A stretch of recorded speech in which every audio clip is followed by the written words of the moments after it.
بالله من الشيطان الرجيم بسم الله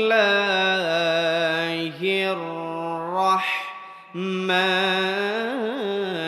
الرحيم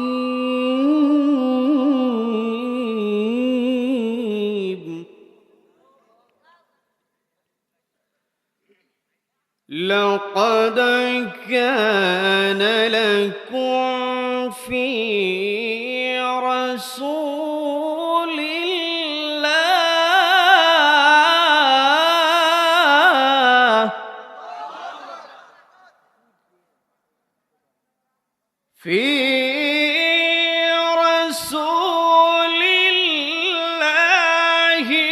أسوة حسنة لمن كان يرجو الله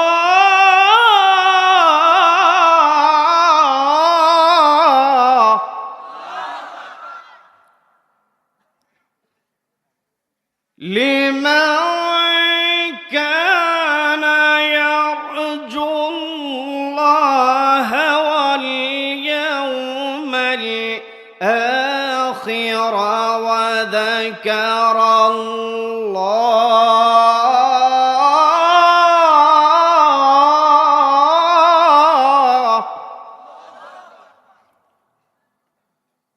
وذكر الله كثيرا بسم الله الرحمن الرحيم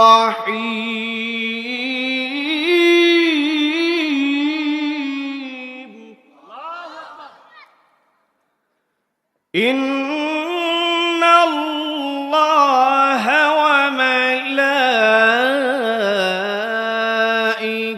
وملائكته يصلون على النبي يا أيها الذين آمنوا صلوا عليه وسلموا تسليما اللهم আমি যেই কথাই ছিলাম হযরতে ওমর রাদিয়াল্লাহু তাআলা আনহু তিনি কোরআনের আলোকে বিচার করেছেন, তার কাছ থেকে বিচার পাবেন এই আশায় দুই বালক এসেছেন। অনেক সময় আমরা ওমর রাদিয়াল্লাহু তাআলা আনহু তিনি অনেক মেজাজি ছিলেন, অনেক শক্ত ছিলেন। কথাটা কেমন ভাবে প্রেজেন্ট করা হয় যেন হযরত ওমরের সামনে মনে হয় মানুষ কথাই বলতে পারতো না। না, হযরত ওমর তিনি যেমন শক্ত ছিলেন আবার তেমন নরম ছিলেন। তিনি খুতবা দেওয়ার জন্য মসজিদের মিম্বারে দাঁড়াবেন, সামনে দাঁড়াবেন, একজন ব্যক্তি তাকে থামিয়ে বলল যে খুতবা আপনি দিতে পারবেন না যতক্ষণ পর্যন্ত আপনার জুব্বা কেমনে লম্বা হয়েছে এর বর্ণনা না দিতে পারেন, ততক্ষণ পর্যন্ত আপনাকে খুতবা দিতে দেওয়া যাবে না। বলেন আল্লাহু আকবার, বলেন আল্লাহু আকবার। কেমন রাজা কেমন প্রজা, রাজাকে বলছে, আর এখন রাজাকে থামানোর কথা দূরের কথা, রাজার বিরুদ্ধে যদি ভুল, একেবারে স্পষ্ট ভুল, এই ভুল কথাও যদি আপনি বলেন আপনাকে বন্দী অবস্থায় থাকতে হয়। কথা বলেন ঠিক কিনা? এই দুনিয়ার ক্ষমতা এটা চিরস্থায়ী নয়, এটা চিরস্থায়ী নয়। ফেরাউন, নমরুদ এদের ক্ষমতা কম ছিল না। কথা বলেন ঠিক কিনা? যেই ফেরাউন মুসা আলাইহিস সালাতু ওয়াস সালামকে কষ্ট দিয়েছে, ওই ফেরাউনকে পানিতে চুবিয়ে মেরেছেন কে? যেই নমরুদ ইব্রাহিম আলাইহিস সালাতু ওয়াস সালামকে কষ্ট দিয়েছে, ওই নমরুদকে ল্যাংড়া মশা দিয়া দুনিয়া থেকে বিদায় করেছেন কে? সে আল্লাহ। আছে না নাই? আছে না নাই? কাজেই আমাদের হতাশ হওয়া যাবে না। শয়তান অনেক সময় আমাদেরকে হতাশায় ফেলতে চায় যে এত অমাবস্যা হয়ে গিয়েছে, এত ঘোর অমানিসা, এখান থেকে কি আমরা উদ্ধার হব? রাত যত গভীর হয় সকাল তত কাছে চলে আসে। কথা বলেন ঠিক কিনা? যত জুলুম হবে আলো তত দ্রুত আসবে, তত বিস্ফোরিত হবে। কথা বলেন ঠিক কিনা? এই জন্য আমাদেরকে আদর্শ মানতে হবে বিশ্বনবী জনাবে মুহাম্মদুর রাসূলুল্লাহ সাল্লাল্লাহু আলাইহি ওয়াসাল্লামকে। নবীজিকে আদর্শ মেনে কোরআন অনুযায়ী হযরত ওমর রাদিয়াল্লাহু তাআলা আনহু তিনি তার রাষ্ট্র পরিচালনা করেন।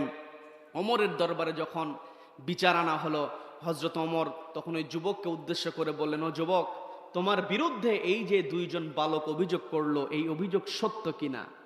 যুবক তখন জবাব দিয়ে বলছে, হ্যাঁ, অভিযোগ সত্য। আমি তার পিতাকে আঘাত করেছিলাম, আমার নিক্ষেপ করা পাথরের আঘাতে ওই যুবকটা, ওই দুই বালকের পিতা দুনিয়া থেকে বিদায় হয়েছে। কিন্তু এখানে আমার ইচ্ছা ছিল না, আমার ইন্টেনশন এটা ছিল না যে তাকে আমি হত্যা করব, কিন্তু আমার মেজাজটাকে আমি নিয়ন্ত্রণ করতে পারি নাই। আমার ইচ্ছা ছিল হালকা আঘাত করব, কিন্তু আঘাতটা জোরে লাগার কারণে তার বাবা দুনিয়া থেকে বিদায় হয়েছে। আপনার দরবারে এসেছে, আপনি তো বিচার করবেন, কারণ আপনার দরবারে বিচার, হক বিচার পাওয়া যায়, এটা আমার জানা আছে। কিন্তু একটা বিষয় হলো, আপনি যে আমার বিচার করবেন, আমি এর পূর্বে একটু এই দুই বালকের কাছ থেকে ক্ষমার জন্য আমি আবেদন করি। সেটা হলো, আমি তো আসলে এদের পিতাকে মেরে ফেলতে চাই নাই। আমি যখন সফরে যাচ্ছিলাম, সফরে যাওয়ার সময় যখন ক্লান্ত হয়ে গেলাম, ক্লান্ত হওয়ার পরে আমি বিশ্রাম যখন শুরু করে দিলাম, ঘুমিয়ে গিয়েছি। ঘুম থেকে উঠে দেখি আমার পাশে আমার যানবাহন, আমার উটটা আমার পাশে নাই। আমি খুঁজতে লাগলাম, গিয়ে দেখি এদের বাগানের পাশে পড়ে আছে। আমি গিয়ে বললাম, আমার এই উটটাকে কে হত্যা করলো, কে মেরে ফেললো? তখন তাদের বাবা আমাকে জবাব দিয়ে বলল, তোমার উট আমার বাগানে প্রবেশ করেছিল, যার কারণে আমি আঘাত করেছি, মারা গিয়েছে। তখন তার বাবাকে, এই দুইজন বালকের বাবাকে আমি বলেছিলাম, তুমি তো আমার উট যদি অপরাধ করে থাকে, তোমার ফসলের ক্ষতি করে থাকে, তাহলে ফসলের ক্ষতির আমি ক্ষতিপূরণ তোমাকে দিয়ে দিতাম। তুমি কেন আমার উটটাকে হত্যা করলে? আমি এখন কেমনে যাব? এইভাবে কথা বলতে বলতে একটা পর্যায়ে যখন আমাদের মধ্যে উত্তেজনা বেড়ে গেল, তখন একটা পর্যায়ে যখন আমি পাথর দিয়ে আঘাত করে বোঝাতে চেয়েছিলাম, তুমি উটকে যেমন আঘাত করেছো, উটের কষ্ট হয়েছে, পাথর দিয়ে আঘাত করলে তোমার কষ্ট হয়, এটা দেখাতে গিয়ে মারা গিয়েছে। হযরত ওমর তখন বললেন, তুমি যেমন উটকে আঘাত করার কারণে উট মারা গিয়েছে, তুমি উটের বদলে উট পেতে, উট তোমার জরিমানা হয়ে যেত, কিন্তু তুমি তো তা করলে না। তুমি একজন মানুষকে দুনিয়া থেকে বিদায় করেছো, হত্যার বদলে হত্যা বিধান দিয়েছেন কে? তুমি যেহেতু মানুষকে হত্যা করেছো, রায় হচ্ছে, ফায়সালা হচ্ছে, এই দুই যুবক তোমাকে ক্ষমা করবে না, দুই বালক তোমাকে ক্ষমা করবে না, তোমার মৃত্যুদণ্ড, এখানে তোমার যে বিচারে রায় চলে আসলে তোমার মৃত্যুদণ্ড হবে। এই কথা বলার পরে ওই যুবক তখন বলছে যে আমার মৃত্যুদণ্ড হোক, এতে আমার কোনো আপত্তি নাই, কারণ কোরআনের আলোকে বিচার হবে, আমি এটা মেনে নিব। কিন্তু এর পূর্বে আমার একটা দাবি আছে, সেটা হলো আমাকে কয়েকটা দিনের জন্য একটু রুখসত দিতে হবে, কারণ আমার কাছে আমানত আছে, আমার কাছে কিছু আমানত গচ্ছিত আছে, যেগুলো আমার ভাইকে বুঝিয়ে দেওয়া দরকার। আমানতের খেয়ানত আমাদের সমাজে আছে না নাই? আছে না নাই? চিন্তা করে দেখেন, নবীজি তার জীবনীটা কেমন ভাবে উপহার দিয়েছিলেন, সাহাবীদের মধ্যে কেমন প্রভাব পড়েছিল। মৃত্যু পথযাত্রী, তার ফাঁসির রায় হয়ে গিয়েছে, মৃত্যুদণ্ডের রায় তার হয়ে গিয়েছে, সেই সময়টাতেও তার আমানতের কথা বলে নাই। বলেন আল্লাহু আকবার। যখন ওই যুবক হযরত ওমরের কাছে দাবি করলো, আমার কিছু আমানত আছে, এই আমানত পৌঁছানোর জন্য আমার বাড়ি যেতে হবে, আমার ভাইদেরকে আমানত বুঝিয়ে দিতে হবে।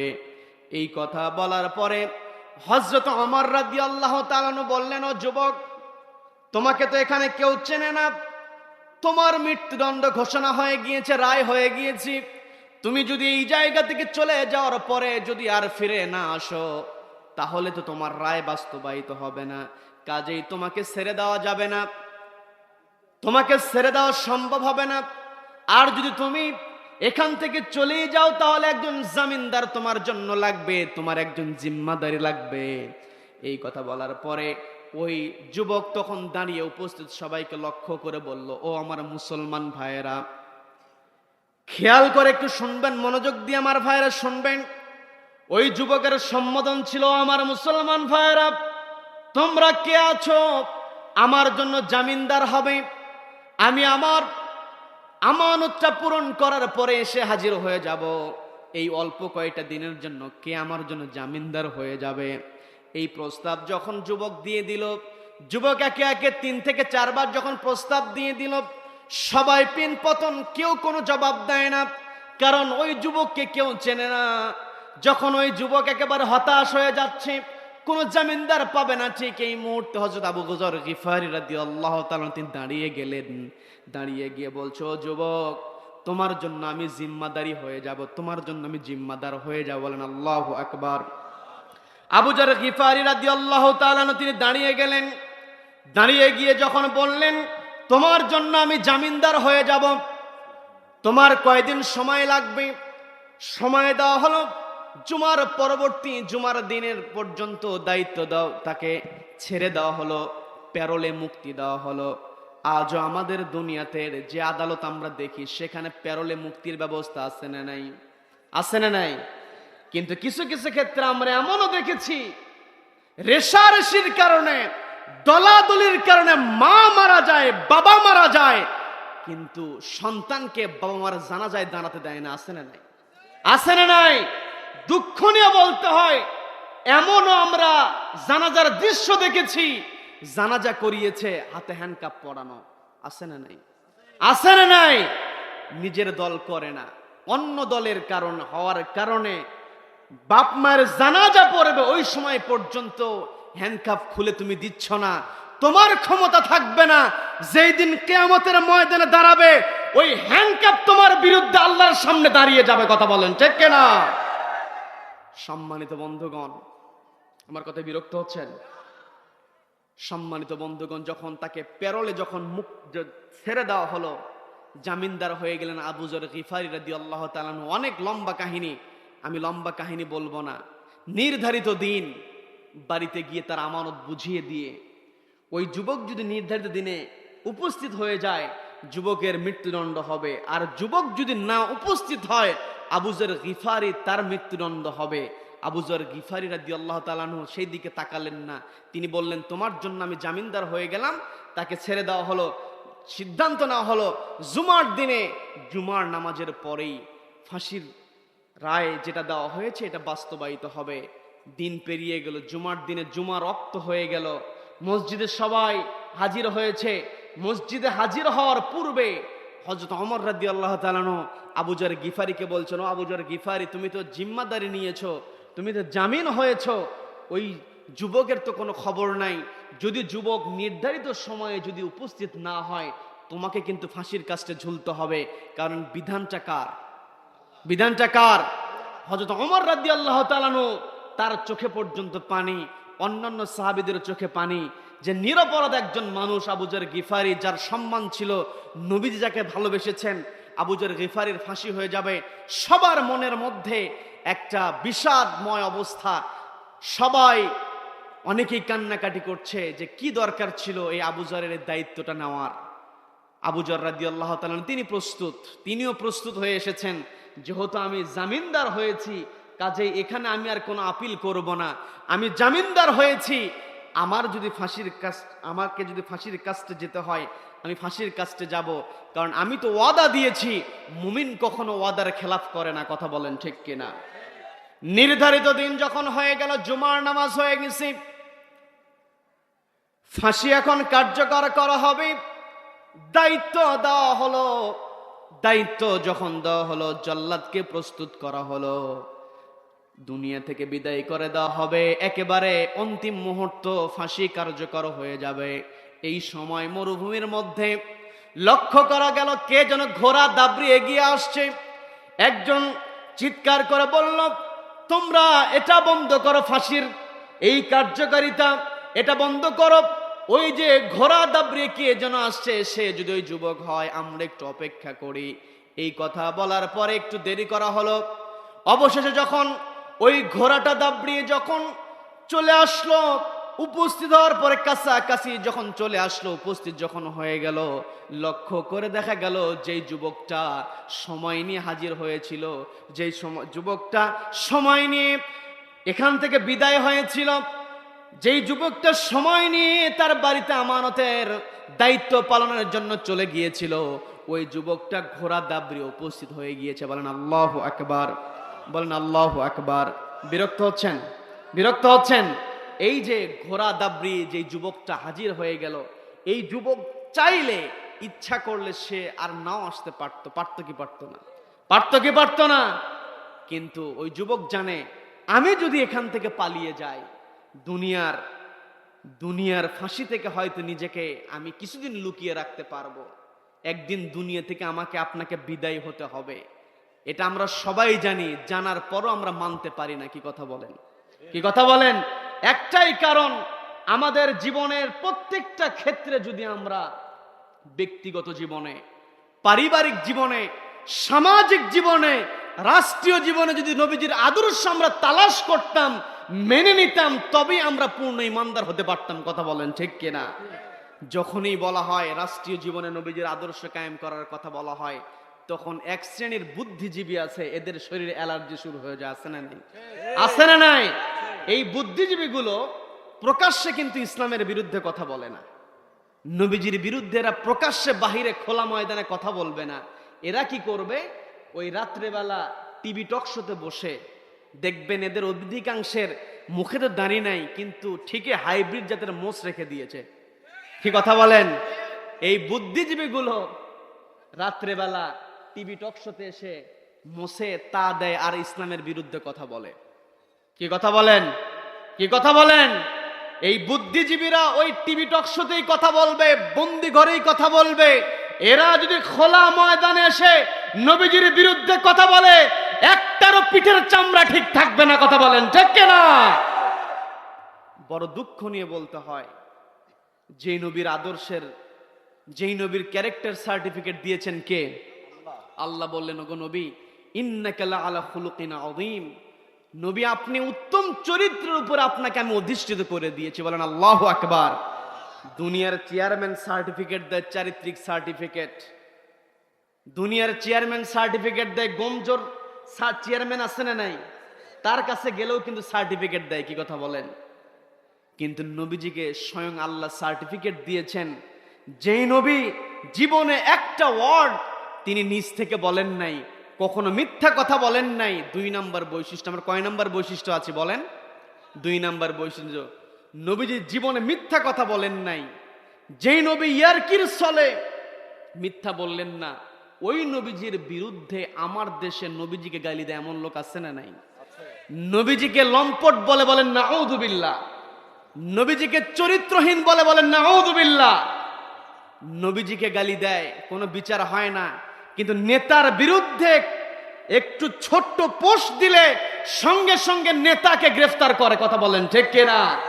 এর দ্বারা প্রমাণ হয়ে যায় নবী কটূক্তিকারীকে তুমি গ্রেফতার করছো না। এর দ্বারা প্রমাণ হয়ে যায় তুমি বিশ্ব নবীজিকে তুমি ভালোবাসো না।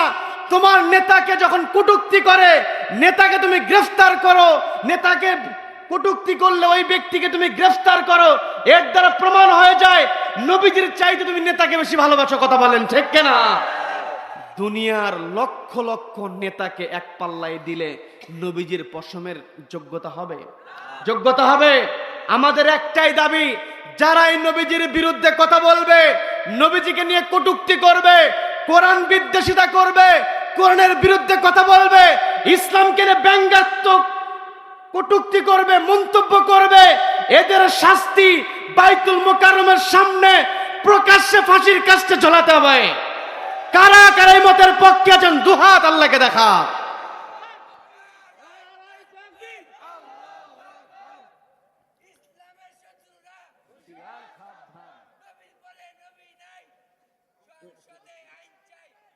নবীর পরে নবী নাই, সংসদে আইন চাই।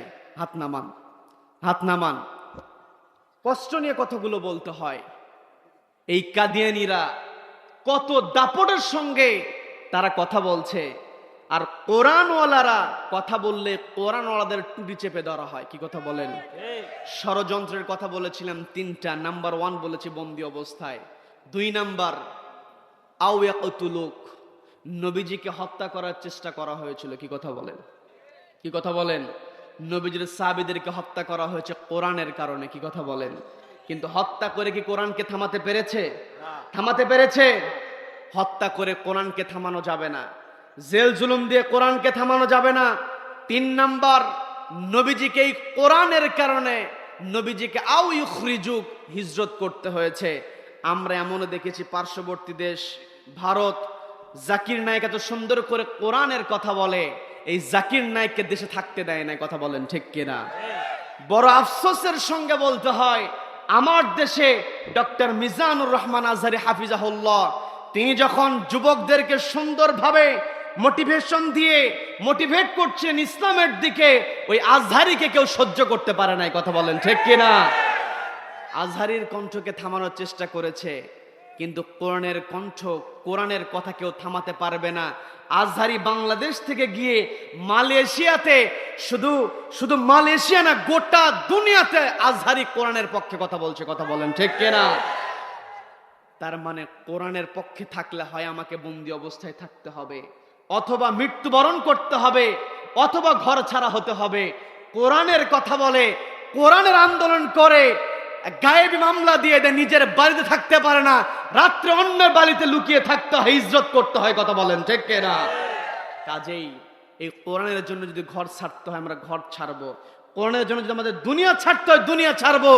কোরআনের জন্য যদি আমাদেরকে বন্দি অবস্থায় যেতে হয়, আমরা বন্দি অবস্থায় যাব। কথা বলেন ঠিক কিনা?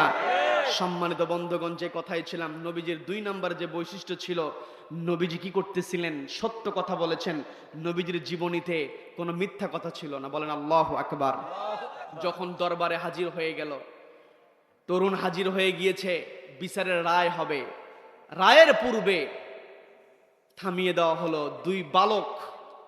দুই বালক থামিয়ে দিয়ে বলছে, আমার কিছু কথা আছে। বলেন আল্লাহু আকবার। বলেন আল্লাহু আকবার। এই কথা শোনার দরকার আছে না নাই? আছে না নাই? সবাই শুনবেন তো? দেখি কারা কারা শুনবেন না, একটু হাত দেখান।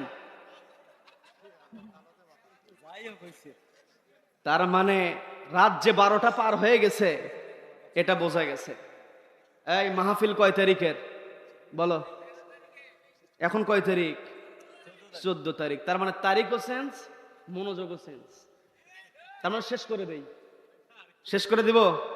শেষ করে দিব না, শেষ করব না। আমরা, আপনারাও কষ্ট করে এসেছেন, আমিও কষ্ট করে এসেছি। কিছু কথা রব্বুল আলামিন যেন আমাদেরকে শেষ পর্যন্ত আমলের নিয়তে বলার এবং শোনার তৌফিক দান করেন। বলেন আমিন। বলেন আমিন। আমাদেরকে, নবীজিকে, আমাদের জন্য নবীজিকে আদর্শ বানিয়ে দিয়েছেন কে? কে বানিয়ে দিয়েছেন?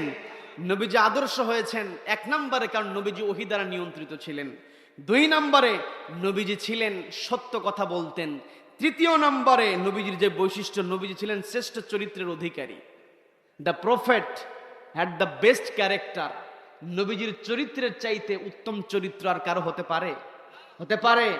এর বড় প্রমাণ হচ্ছে যখন হযরত খাদিজাতুল কুবরা রাদিয়াল্লাহু তাআলা আনহা, তিনি তার ব্যবসার দায়িত্ব দিলেন বিশ্বনবীর কাছে। যখন দায়িত্বটা দিলেন, নবীজি তার চরিত্র দিয়ে খাদিজাতুল কুবরা রাদিয়াল্লাহু তাআলার মনটাকে এমন করে জয় করলেন, সততা দিয়ে এমন ভাবে নবীজি মনটা জয় করলেন, খাদিজা নিজে নবীজিকে বিবাহের প্রস্তাব দিলেন। বলেন আল্লাহু আকবার। বলেন আল্লাহু আকবার। পর্দার আড়ালে খাদিজারা কথা শুনছে, আছে না নাই? আছে না নাই? এই মা বোনদেরকে সবচেয়ে ঠকানো হয়। আমার খুবই ভালো লাগলো, বিরক্ত হচ্ছেন?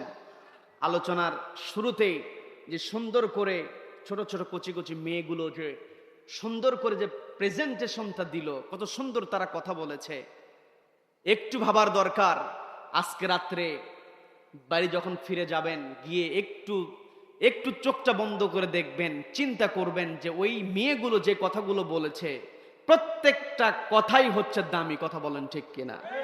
আমরা কতটুকু করলাম, পিতামাতা হিসাবে কতটুকু দায়িত্ব পালন করলাম? পর্দালের মা বোনেরা শুনছেন, একটু কানটা খাড়া করে শুনবেন।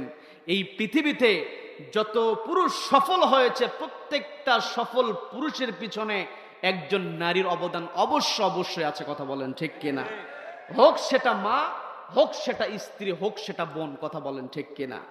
এই মা বোনদের সচেতন হওয়ার দরকার আছে না নাই? মারা একটু কান খাড়া করে শুনবেন। নবীজিকে ইসলামের জন্য সবচাইতে বেশি সহযোগিতা করেছিলেন খাদিজাতুল কুবরা রাদিয়াল্লাহু তাআলা আনহা। কোন সন্দেহ আছে? কোন সন্দেহ আছে? 1000 ফুট উপরে গিয়ে নবীজিকে খাবার সরবরাহ করেছেন। নবীজিকে জীবনের সমস্ত সম্পদগুলো তিনি দান করে দিয়েছিলেন। বলেন আল্লাহু আকবার। সমস্ত সম্পত্তি নবীজিকে উপহার দিয়েছিলেন, বলেন আল্লাহু আকবার। সেই খাদিজাদেরকে ঠকানো হয় আমার দেশে, কি কথা বলেন? ঠকায় না? বাবা মা মারা যায়, বাবা মারা যাওয়ার পরে বোন যদি এসে সম্পদের দাবি করে, ভাই বড় বড় চোখ করে, আছে না নাই? আছে না নাই? আবার বিবাহের সময় কাবিন নামার মধ্যেই থাকে, বাস্তবে আর মা বোনদেরকে মোহরানা দেওয়া হয় না, কি কথা বলেন? মা একটু কাঞ্চা খাড়া করবেন। একটা পরিবার আদর্শ হিসেবে গড়ে তোলার জন্য একজন মায়ের মুখ্য ভূমিকা পালন করতে হয়, কি কথা বলেন? কি কথা বলেন? যেই পরিবারে দেখবেন মা সচেতন, ওই পরিবারে অধিকাংশ সন্তানগুলো সফল হয়ে যায়, সচেতন হয়ে যায়, কি কথা বলেন? যেই পরিবারে মা নামাজি হয়, ওই পরিবারের সন্তানরাও অটোমেটিক নামাজি হয়ে যায়, কি কথা বলেন? আমি প্রায় জায়গাতে একটা এক্সাম্পল দিয়ে দেই, আপনাদেরকেও দিব, বিরক্ত হবেন? বিরক্ত হবেন? ছোট্ট একটা এক্সাম্পল দিলে বুঝতে পারবেন। মা একটু কানটা খাড়া করবেন, একটু কানটা খাড়া করে শুনবেন, অন্যদিকে গল্প করবেন না, একটু বোঝার চেষ্টা করবেন। একজন মা যদি 5 ওয়াক্ত নামাজি হয়ে যায়, লক্ষ্য করে দেখবেন মসজিদের মিনার থেকে যখন আজান চলে আসে, মা আজান শুনে অজু বানিয়ে যায় নামাজ বিছিয়ে নামাজ আদায় করে। ওই মায়ের যদি 2, 2.5, 3 বছরের ছোট্ট বাচ্চা থাকে, ওই ছোট্ট বাচ্চা প্রত্যেকদিন লক্ষ্য করে যে আমার মা যায় নামাজ বিছিয়ে এখানে দাঁড়িয়ে কি যেন করে। ও তো নামাজ সেইভাবে বোঝে না, কোনটা রুকু কোনটা সেজদা সে বোঝে না, কিন্তু প্রত্যেক দিন দেখতে দেখতে তার একটা অভ্যাস হয়ে যায় যে আমার মা যায় নামাজ বিছিয়ে কপালটা এখানে মাটির সঙ্গে মিশিয়ে সেজদা দেয়। কাকে? কাকে সেজদা দেয়? ও আল্লাহকে সেজদা দেওয়া না বুঝলেও দেখতে দেখতে এমন আমরা দৃশ্য দেখি। একটা দিন এমন দৃশ্য আমাদের চোখের সামনে চলে আসে, মা নামাজের জন্য যায় নামাজ বিছিয়েছে, ওই যায় নামাজে মাকে দাঁড়ানোর সুযোগ না দিয়ে 2.5 বছরের কচি বাচ্চা দৌড়ে গিয়ে সেজদা দেয়। দৃশ্য আছে না নাই? আছে না নাই? এখন যেই মা নামাজ পড়ে না, ওই মায়ের বাচ্চা কি সেজদা দেবে? সেজদা দেবে? দেবে না। কাজে পর্দালের মা বোনদেরকে দৃষ্টি আকর্ষণ করে বলছি, মা আপনারা মাহফিলে হাজির হন, আপনাদের উপস্থিতি প্রত্যেকটা জায়গায় বেশি, এতে আমরা খুশি, বলি আলহামদুলিল্লাহ, বলি আলহামদুলিল্লাহ। কিন্তু আপনাদের কাছে আমাদের একটাই দাবি, সেটা হলো নিজে নামাজ পড়বেন এবং পরিবারের সন্তানকে নামাজি বানাবেন। নিজে কোরআন পড়বেন, সন্তানকে কোরআন পড়নেওয়ালা হওয়ার যোগ্যতা কেমনে অর্জন করতে হয় সেটা আপনাকে দায়িত্ব নিতে হবে, কি কথা বলেন? সন্তান একটু কথা বলতে শিখলে কোন কিন্ডার গার্ডেনে ভর্তি করায়া দিলে আমার সন্তান ভালো ইংরেজি বলতে পারবে, ভালো অঙ্ক করতে পারবে, সুন্দর সুন্দর কেমিস্ট্রি ফিজিক্স এগুলো বুঝতে পারবে, এই চিন্তা আপনি বিভোর হয়ে যান। কেজি স্কুলগুলোর দিকে তাকালে লক্ষ্য করে দেখা যায় ছোট ছোট বাচ্চা, সিলেবাসে গাদা গাদা বই, তার ওই সিলেবাসের আলোকে এত বই তার ব্যাগের মধ্যে দেওয়া হয়, ওই বাচ্চা কাঁধের উপরে ব্যাগটা নেয়, বাঁকা হয়ে যায়। দেখা যায় কোনো ক্ষেত্রে এমনও দৃশ্য হবে, যদি টেস্ট করা হয় দেখা যাবে বাচ্চাকে যদি 1 পাল্লায় দেওয়া হয় আর এই বাচ্চার কাঁধের ব্যাগ যদি 1 পাল্লায় দেওয়া হয়, দেখা যাবে যে ওই ব্যাগের মানে বাচ্চার ওজনের চাইতে ব্যাগের ওজন বেশি, কথা বলেন ঠিক কিনা? বাচ্চাদেরকে যত ওজনওয়ালা বই আপনি পড়ান না কেন, সবার আগে বাচ্চার ভিতরে একটি কিতাবের শিক্ষা দিতে হবে। সেই কিতাবের নাম কি? কিতাবের নাম কি? এই কিতাবের মধ্যে আল্লাহ রাব্বুল আলামিন যা দিলেন তা নবীজি তার বাস্তব জীবনে বাস্তবায়িত করে দিয়েছিলেন, বলেন আল্লাহু আকবার, বলেন আল্লাহু আকবার। নবীজির 4 নম্বর যে বৈশিষ্ট্য ছিল, সেই বৈশিষ্ট্য নবীজি ছিলেন নম্র স্বভাবের ছিলেন। নবীজির হৃদয় ছিল কোমল, কি কথা বলেন? নবীজি এমন কোমল হৃদয়ের অধিকারী ছিলেন, নবীজির কাছে যেই আসতো নবীজির সঙ্গে সে মিশে যেত, বলেন আল্লাহু আকবার, বলেন আল্লাহু আকবার। 4 নম্বর বৈশিষ্ট্য, নবীজি নরম ছিলেন। 5 নম্বর যে বৈশিষ্ট্য, নবীজি ছিলেন জীবন্ত কোরআন। The real image of the holy Quran is the prophet সাল্লাল্লাহু আলাইহি ওয়াসাল্লাম। লিভিং কোরআন ছিলেন, জীবন্ত কোরআন ছিলেন। সেই নবীজিকে আমাদের মানতে হবে, নবীজির আদর্শ সন্তানকে শেখাতে হবে। সন্তানকে যদি নবীজির আদর্শ শেখাতে পারি, নবীজির আদর্শ যদি সন্তানের সিনার ভিতরে ঢুকিয়ে দেওয়া যায়, সন্তানের বাস্তব জীবনে যদি নবীজির আদর্শের শিক্ষা দেওয়া যায়, সন্তানকে যদি কোরআনের শিক্ষা দেওয়া হয়, এই সন্তান যে চেয়ারেই বসুক না কেন, ওই চেয়ারে বসে কলমের খোঁচা দিয়া অবৈধ টাকা ইনকাম করবে না, কথা বলেন ঠিক কিনা? কিন্তু আমরা সন্তানকে কোরআনের শিক্ষা দেই না, সন্তানকে আমরা টাকা উপার্জনের মেশিন বানায় দেই। সন্তান ইউনিভার্সিটিতে ভর্তি হয়, ইঞ্জিনিয়ারিং এ পড়াশোনা করে, চাকরি পেয়ে যায়, ইঞ্জিনিয়ার হয়ে যায়, কনস্ট্রাকশনের কাজ পেয়ে যায়, কনস্ট্রাকশন করতে গিয়া রডের বদলে বাঁশ দিয়ে দেয়, আছে না নাই? আছে না নাই? কিন্তু যেই সন্তানের মধ্যে কোরআন আছে, এই সন্তান কোশ্চিনকালে রডের বদলে বাঁশ দিয়ে বিল্ডিং করবে না। কথা বলেন ঠিক কিনা? কি কথা বলেন? কোরআন যেখানে আছে হক সেখানে আছে, সত্য সেখানে আছে। কোরআন যেখানে আছে সেখানে নবীজির আদর্শ আছে, কারণ নবীজি ছিলেন জীবন্ত কোরআন। বলেন আল্লাহু আকবার, বলেন আল্লাহু আকবার। নবীজির জীবনে আমরা শুনছিলাম, নবীজির সাহাবী বিচার কার্য পরিচালনা হচ্ছে, যখন দুইজন বালক থামিয়ে দিল যে দাঁড়াও, আমাদের কিছু কথা আছে, কিছু কথা আমরা আসামির সঙ্গে বলবো।